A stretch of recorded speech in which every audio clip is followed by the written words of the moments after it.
How valued do you feel within your organization? Let me give you an example. My client was at a meeting recently in which a new vendor was being introduced to the project. The supervisor of the project was introducing all the people within the organization to this new vendor. When it came to my client, the supervisor skipped over that person.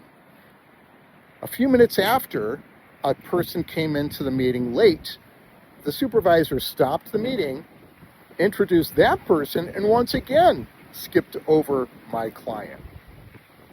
The vendor came up to my client after the meeting and said, "Hey, you weren't introduced, and I really want to know who you are." Kudos to the vendor for making that stop and approach.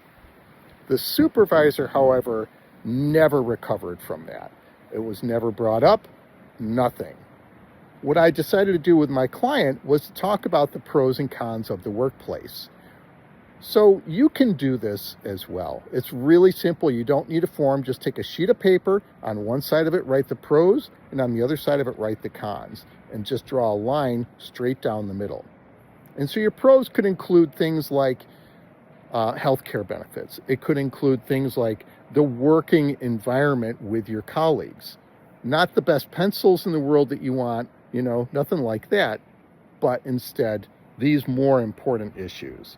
On the other side, when you start doing the cons, you can do the things which are really, really weighing for there too. So it could be things like the commute stinks. And it could also be, as it was with my client, the supervisory relationship, not feeling respected. And that's a pretty big deal. After you list out all these things, and it could take you a week or two to do it, then you want to weigh them. Put a weight on them from a scale of 0 to 10. 0 being the least, 10 being the most.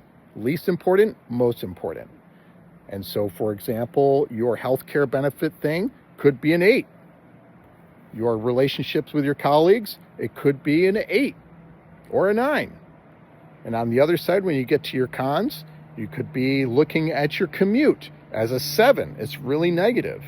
And it could be that you look at your supervisory relationship as a 10.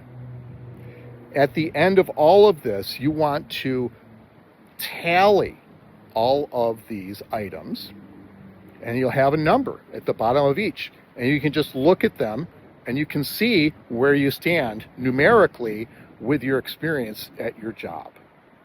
And from there, you can make some decisions. And it could be that you look at it and you say, "Oh, well, this actually verifies that I'm actually pretty happy with my job. And it looks like there's a couple of things in the cons that I need to work on." And those can be your goals. On the other hand, you may look at that, as my client did, and say, "Wow, this verifies to me that which has been kind of brewing, and now it confirms that this is not the right place for me." And then you can make some choices as to what you want to do, right? And if you need some help with that, I can most definitely help you with that. Follow my profile and click on the link, and it'll take you to my page. And good luck. And remember, you're not the only one who's experiencing these kinds of things. There's a lot of people in the world going through the same thing. Again, good luck.